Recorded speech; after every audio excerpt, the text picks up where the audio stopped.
2 Timothée au chapitre 3. Sache que dans les derniers jours, il y aura des temps difficiles, car les hommes seront égoïstes, amis de l'argent, fanfarons, hautains, blasphémateurs, rebelles à leurs parents, ingrats, irreligieux, insensibles, déloyaux, calomniateurs, intempérants, cruels, ennemis des gens de bien, traîtres, emportés, enflés d'orgueil, aimant le plaisir plus que Dieu, ayant l'apparence de la piété, mais en reniant ce qui en fait la force.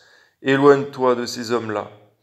On voit, Seigneur mon Dieu, que ces temps de la fin déjà étaient arrivés au temps de Timothée, Seigneur mon Dieu, parce que déjà, il devait s'en éloigner. Amen.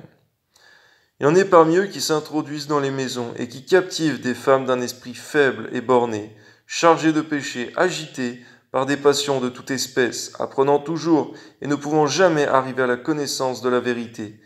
De même que Janès et Jambres s'opposèrent à Moïse, de même ces hommes s'opposent à la vérité, étant corrompus d'entendement, réprouvés en ce qui concerne la foi, mais ils ne feront pas de plus grands progrès, car leur folie sera manifeste pour tous, comme le fut celle de ces 2 hommes. Merci Seigneur, parce que toutes ces mauvaises choses sont exposées à la lumière, afin que leur œuvre ne puisse continuer. Amen. Pour toi, tu as suivi de près mon enseignement, ma conduite, mes résolutions, ma foi, ma douceur, ma charité, ma constance, mes persécutions, mes souffrances. Donne-nous de persévérer comme Paul a persévéré. Amen. À quelle souffrance n'ai-je pas été exposé à Antioche, à Icône, à Lystre? Quelle persécution n'ai-je pas supportée? Et le Seigneur m'a délivré de toutes. Or, tous ceux qui veulent vivre pieusement en Jésus-Christ seront persécutés. Donne-nous de comprendre, Seigneur mon Dieu, que ce sont des choses qui sont communes aux enfants de Dieu dans la foi, dans le monde entier, Seigneur. Donne-nous d'être encouragés par ces paroles afin de persévérer et de s'attendre à ce que toutes ces choses peuvent arriver. Amen.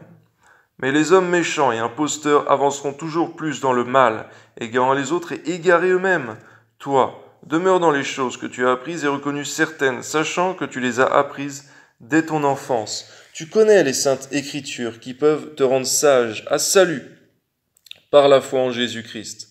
Toute écriture est inspirée de Dieu et utile pour enseigner, pour convaincre, pour corriger, pour instruire dans la justice, afin que l'homme de Dieu soit accompli et propre à toute bonne œuvre.